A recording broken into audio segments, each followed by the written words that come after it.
En fait, cette référence au cauchemar pour évoquer l'école me semble tout à fait paradigmatique des situations que nous rencontrons à l'Entrelien.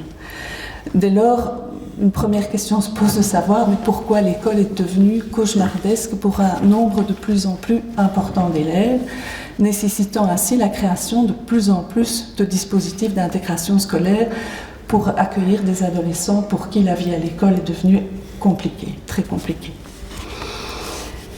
Alors, la création de l'Entrelien, elle date de septembre 2002, donc c'est un projet qui a déjà plus de 17 ans, et il a été créé à partir du centre thérapeutique pour adolescents.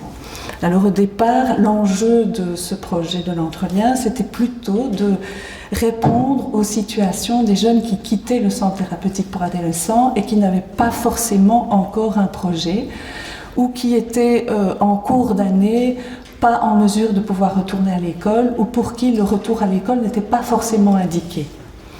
Alors, je fais une différence entre ce qui est possible et ce qui est indiqué, parce que pour certains jeunes, c'est pas envisageable, pas possible de retourner à l'école, mais pour d'autres, c'est pas indiqué, par exemple, parce que il était trop tard dans l'année et ça n'avait plus beaucoup de sens qu'ils retournent à l'école, ou parce que leur choix d'école ou leur choix d'orientation ne correspondait plus à ce qu'ils souhaitaient faire au moment de leur sortie, ou encore, par exemple, quand l'école ne souhaitait pas réintégrer le jeune, ce qui est quand même très paradoxal, puisque l'obligation scolaire, en principe, ne donne pas le choix à l'école, mais on a parfois été confronté à des situations comme celle-là.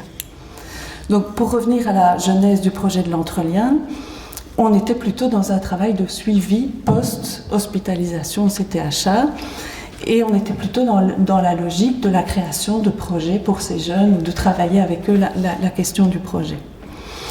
À ce moment-là, on n'était pas encore confronté aux situations de plus en plus nombreuses d'adolescents pour qui la fréquentation de l'école est devenue très très compliquée. Et depuis, c'est bien à ce type de demande que nous sommes amenés à répondre, ce qui a justifié la création d'autres projets. Et malgré l'existence de nouveaux dispositifs, peut-être presque chaque année, le nombre de sollicitations qui nous sont adressées ne cesse d'augmenter. Alors, je vais vous donner deux chiffres. C'est les 2 dernières années, les 2 années scolaires précédentes. À l'Entrelien, on nous a adressé à peu près 90, un peu plus de 90 demandes sur l'année. Or, nous avons 12 places en même temps, donc simultanément. Et donc, comme tous les jeunes ne fréquentent pas l'Entrelien durant toute l'année, nous avons entre 25 et 30 jeunes qui fréquentent le projet pendant une année scolaire. Donc, ça signifie que les 2 dernières années, j'ai refusé plus de 60 demandes, faute de place. Alors, un autre élément qui a changé, donc là je parle de l'évolution des demandes depuis le début du projet, c'est de répondre à des situations d'arrêt scolaire, mais aussi d'être confronté de plus en plus souvent à des demandes d'un travail qui suppose la réussite de l'année scolaire en cours.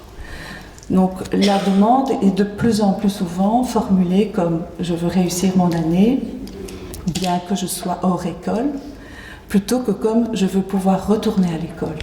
Vous entendez qu'il y a quand même un glissement.